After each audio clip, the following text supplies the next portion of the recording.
नमस्कार दोस्तों, मैं जय किशन प्रताप सिंह स्वागत करता हूं अपने सोच विचार में, जहां सोच मेरी विचार आपके। और आज जिस टॉपिक पर हम बात करेंगे या जिस पर मैं अपनी सोच रखूंगा वो है आरक्षण, रिजर्वेशन।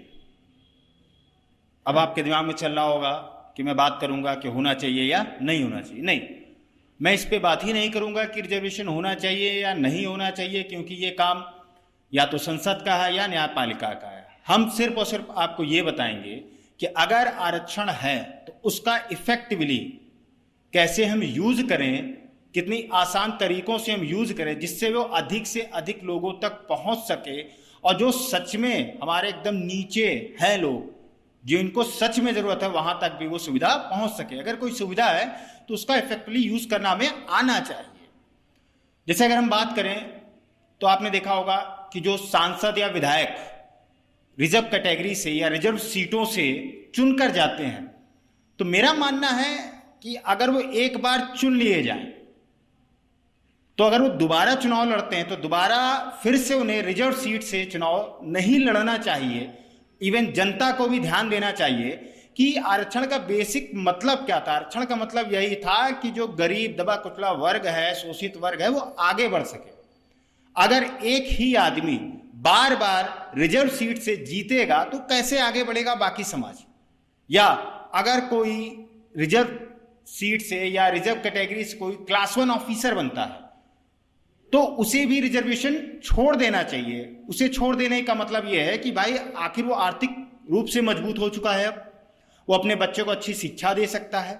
तो अगर वो छोड़ देगा तो जो उससे जस्ट नीचे वाला बंदा है वो उसका आसानी से लाभ उठा सकता है, और ये आराम से ओपन कैटेगरी में फिर से कंपटीशन कर सकते हैं। इस तरीके धीरे धीरे कई लोगों तक पहुंचेगा, क्योंकि एक ही सीट पे बार बार रिजर्व सीट पे एक ही सांसद को चुनना, ये कहां तक की समझदारी है। क्या आपको नहीं लगता कि एक बार अगर वो सांसद चुन लिए गए हैं रिजर्व सीट से तो अब उनको ओपन से जाके लड़ना चाहिए। अब ना ही उनके बच्चों को या पत्नी को, फैमिली को अलाउ नहीं करना चाहिए कि आप रिजर्व सीट से फिर से चुनाव लड़ें। और रिजर्व सीट पे आप हर बार एक नए कैंडिडेट, एक नए चेहरे को अगर आप लाएंगे तो इससे आपका ही फायदा होगा, इससे समाज का ही फायदा होगा, और ये अधिक से अधिक लोगों तक पहुंचने की कोशिश करेगा, अधिक से अधिक लोगों तक पहुंचेगा, और सच में जिन्हें जरूरत है वहां तक भी पहुंच जाएगा। तो मेरा मानना यही है कि अगर रिजर्वेशन है तो उसका आप इफेक्टिवली यूज करें, जिसको सच में जरूरत है उसको मिले। ऐसा नहीं है कि अगर एक बार आप सांसद, विधायक या किसी कोई भी क्लास 1 ऑफिसर बन गए तो आप उनको बार बार देते रहिए आगे आने वाली पीढ़ियों तक। अगर आप एक ही बंदे को आगे आने वाली पीढ़ियों तक वही सुविधा उपलब्ध कराते रहेंगे तो जो जिनको सच में जरूरत है उन तक कैसे पहुंचेगा। एक तो ये। दूसरा, मेरा मानना है कि महिला आरक्षण होना चाहिए इस देश में, क्योंकि आप खुद जानते हैं कि महिलाएं कितनी आगे बढ़ी हैं, कितनी उन्हें जरूरत है। आप खुद देखते हैं, अपने घर में देख सकते हैं। हम में से कितने ऐसे लोग हैं जो सुबह शाम झाड़ू पोछा करने के बाद भी बाकी अपनी दिनचर्या काम करते होंगे?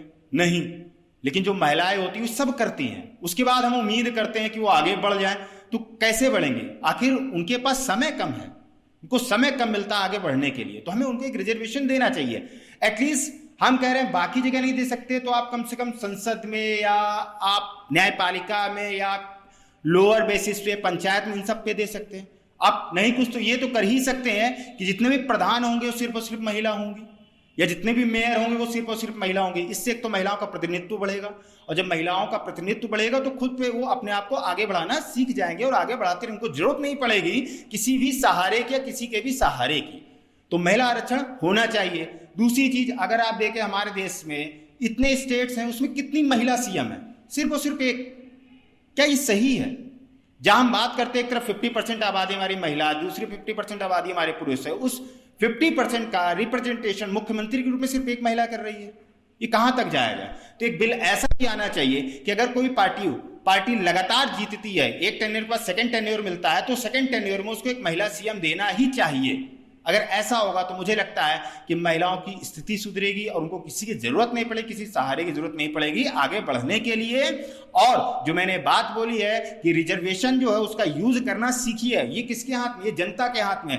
अगर वही सांसद, वही विधायक सिर्फ फिर से उसी सेम सीट से चुनाव लड़े तो आप उसको हरा दीजिए। आप खुद का एक अपना कैंडिडेट खड़ा कर दीजिए रिजर्व सीट पे, आप उसको जिताइए। इससे आप अधिक से अधिक लोगों तक पहुंच सकेंगे, अधिक से अधिक लोगों का उद्धार होगा।